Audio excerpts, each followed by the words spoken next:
Эй, мен саған бармайсың дедім ғой. Ана жігітке тиесің. Орнына қоюыңыз керек. Қоямыз. Жақсы, беріңіз.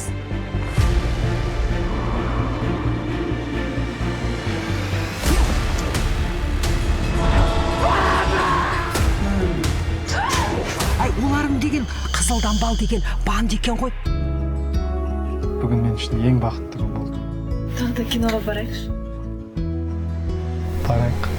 Егер сен осы ауылдан мәңгілікке көзіңді құртсаң, мен қыздардың мәселесін шешемін.